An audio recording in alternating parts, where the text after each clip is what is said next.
ಎಲ್ರಿಗೂ ನಮಸ್ಕಾರ. ನಾನು ಚೆನ್ನಾಗಿದ್ದೀನಿ, ನೀವೆಲ್ಲರೂ ಚೆನ್ನಾಗಿದ್ದೀರಾ ಅಂತ ತಿಳ್ಕೊಂಡಿದ್ದೀನಿ. ಯಾರೆಲ್ಲ ನನ್ನ ಚಾನಲ್ ನೋಡ್ತಿದ್ದೀರಾ ದಯವಿಟ್ಟು ಸಬ್ಸ್ಕ್ರೈಬ್ ಮಾಡಿ, ಒಂದು ಲೈಕ್ ಕೊಡಿ, ಸಪೋರ್ಟ್ ಮಾಡಿ. ನನಗೆ ನಿಮ್ಮ ಸಪೋರ್ಟ್ ನನಗೆ ತುಂಬ ಮುಖ್ಯ. ಬನ್ನಿ ಇವತ್ತಿನ ವ್ಲಾಗ್ ಸ್ಟಾರ್ಟ್ ಮಾಡೋಣ. ಇವತ್ತು ನಾನು ಕರಿಬೇವಿನ ರೈಸ್ ಮಾಡೋಣ ಅಂತ ಮಾಡ್ತಾಯಿದ್ದೀನಿ ನೋಡಿ. ಇದಕ್ಕೆ ಏನೇನು ಬೇಕಪ್ಪ ಅಂತ ಅಂದರೆ 1 ಕಪ್ಪು ಕರಿಬೇವು ಮತ್ತು ಕಾಳು ಮೆಣಸು, ಜೀರಿಗೆ, ಸ್ವಲ್ಪ ಒಣಕೊಬ್ಬರಿ ತುರಿ, ಸ್ವಲ್ಪ ಬೆಲ್ಲ, 1 ಕಪ್ಪು ತೊಗರಿಬೇಳೆ, ಒಂದು 4-5 ಗುಂಟೂರು ಮೆಣಸಿನ್ಕಾಯಿ, ಒಂದು ನಿಂಬೆಹಣ್ಣು ಗಾತ್ರದ ಹುಣಸೆಹಣ್ಣು. ಇದಿಷ್ಟು ನಮಗೆ ಕರಿಬೇವು ರೈಸ್ ಮಾಡೋದಕ್ಕೆ ಬೇಕಾದಂಥ ಪದಾರ್ಥಗಳು. ಈಗ ಹೇಗೆ ಮಾಡೋದು ಅಂತ ನೋಡೋಣ ಬನ್ನಿ. ನೋಡಿ, ನಾನು ಒಂದು ಸ್ಟವ್ ಹಚ್ಚಿ ಬಾಣಲಿನ ಬಿಸಿ ಆಗೋಕ್ಕೆ ಇಟ್ಟಿದ್ದೀನಿ. ಅದಕ್ಕೆ ಸ್ವಲ್ಪ ಎಣ್ಣೆ ಹಾಕ್ಕೊಳ್ಳೋಣ. ಎಣ್ಣೆ ಹಾಕ್ಕೊಂಡು ಸ್ವಲ್ಪ ಬಿಸಿಯಾಗಲಿ.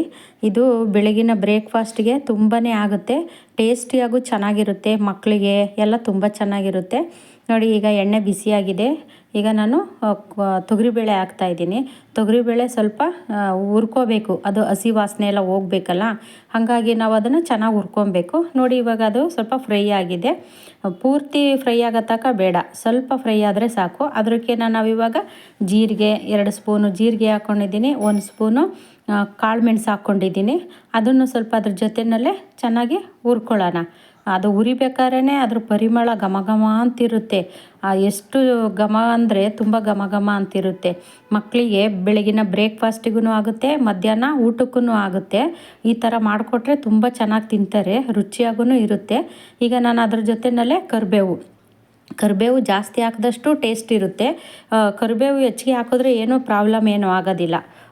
ಎಷ್ಟು ಏನಂದರೆ ನಾನು 1 ಕಪ್ ತೊಗೊಂಡಿದ್ದೀನಿ, ನೀವು 2 ಕಪ್ ಬೇಕಾದ್ರೂ ತೊಗೊಂಡು ಹಾಕೋಬಹುದು ನೋಡಿ. ಇವಾಗ ನಾನು 1 ಕಪ್ಪು ಒಣಕೊಬ್ಬರಿ ತುರಿದಿಟ್ಟಿದ್ನಲ್ಲ ಅದು, ಮತ್ತು ಇವಾಗ ಗುಂಟೂರು ಮೆಣಸಿನ್ಕಾಯಿ ಒಂದು 3-4 ಗುಂಟೂರು ಮೆಣಸಿನ್ಕಾಯಿ ಹಾಕ್ಕೊಂಡಿದ್ದೀನಿ. ನಿಮಗೆ ಖಾರ ಜಾಸ್ತಿ ತಿನ್ನೋರಾದರೆ ಇನ್ನೊಂದೆರಡು ಹೆಚ್ಚಿಗೆ ಹಾಕ್ಕೊಂಡ್ರೆ ನಡೆಯುತ್ತೆ.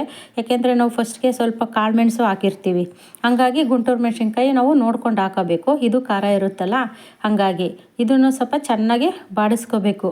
ಅದು ಉರಿತಾ ಇದ್ರೇ ಅದ್ರ ಪರಿಮಳ ಎಷ್ಟು ಚೆನ್ನಾಗಿ ಘಮ ಘಮ ಅಂತಿರುತ್ತೆ ಅಂದರೆ ತುಂಬ ಚೆನ್ನಾಗಿ ಘಮ ಘಮ ಅಂತಿರುತ್ತೆ ನೋಡಿ. ಮತ್ತು ಈಗ ಸ್ಟವ್ ಆಫ್ ಮಾಡಿಕೊಂಡು ನಾವು ಅದಕ್ಕೆ ಒಂದು ನಿಂಬೆಹಣ್ಣು ಗಾತ್ರದಷ್ಟು ಹುಣಸೆಹಣ್ಣು ಹಾಕೋಬೇಕು.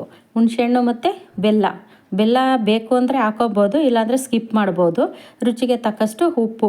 ಈಗ ಅದೇ ಬಿಸಿನಲ್ಲೇ ಬಾಣಲಿ ಬಿಸಿ ಇರುತ್ತೆ ನೋಡಿ, ಅದೇ ಬಿಸಿನಲ್ಲೇ ನಾವು ಸ್ವಲ್ಪ ಅದನ್ನು ಬಾಡಿಸ್ಕೊಳ್ಳೋಣ. ಅದನ್ನೇನು ಉರಿ ಇಟ್ಟು ಬಾಡಿಸೋ ಅಂಥದ್ದು ಏನೂ ಇರೋದಿಲ್ಲ. ಅದೇ ಬಿಸಿನಲ್ಲೇ ಸ್ವಲ್ಪ ಹಿಂಗೆ ತಿರ್ಸ್ಕೊಂಡ್ರೆ ಆಯಿತು ನೋಡಿ. ನಾನು ಇವಾಗ ಸ್ಟವ್ ಆಫ್ ಮಾಡಿ ಅದು ಸ್ವಲ್ಪ ಇವಾಗ ಇದನ್ನು ತಣ್ಣಗಾಗೋದಕ್ಕೆ ಬಿಡೋಣ. ಇವಾಗ ತಣ್ಣಗಾದ್ಮೇಲೆ ನಾವು ರುಬ್ಕೊಬೇಕು. ಅಲ್ಲಿವರೆಗೂ ಇದು ಸ್ವಲ್ಪ ತಣ್ಣಗಾಗಲಿ ನೋಡಿ. ಇವಾಗ ತಣ್ಣಗಾಗಿದೆ, ನಾನಿವಾಗ ರುಬ್ಕೊಂಬರ್ತೀನಿ ಅದನ್ನು.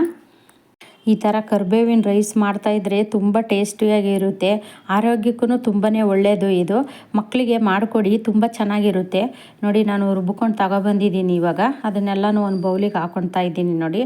ಅದು ತುಂಬ ಪೇಸ್ಟ್ ಥರ ರುಬ್ಕೋಬಾರ್ದು, ಸ್ವಲ್ಪ ತರಿಯಂಗಿದ್ರೆ ನಮಗೆ ತಿನ್ನೋಕ್ಕೂ ತುಂಬ ಚೆನ್ನಾಗಿರುತ್ತೆ.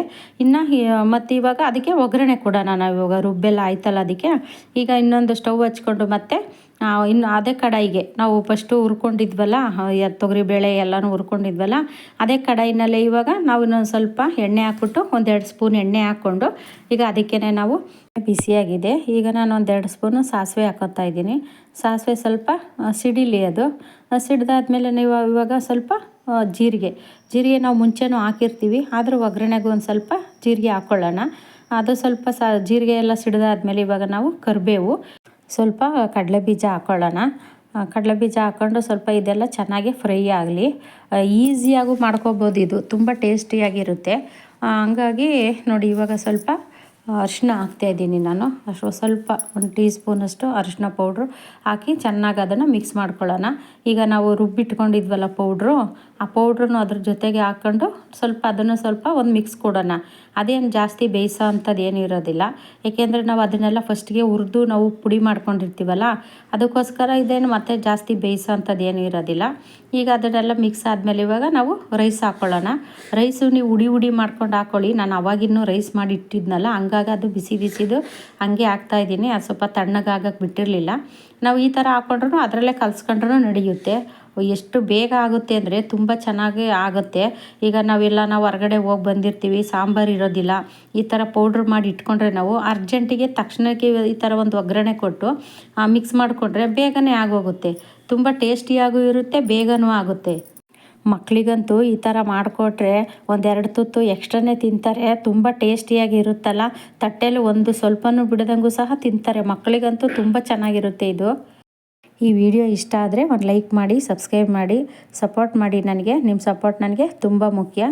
ಇಲ್ಲಿಗೆ ವ್ಲಾಗ್ ಎಂಡ್ ಮಾಡ್ತಾಯಿದ್ದೀನಿ. ಮುಂದಿನ ವ್ಲಾಗಲ್ಲಿ ಸಿಗ್ತೀನಿ. ಎಲ್ರಿಗೂ ಟೇಕ್ ಕೇರ್, ಬಾಯ್.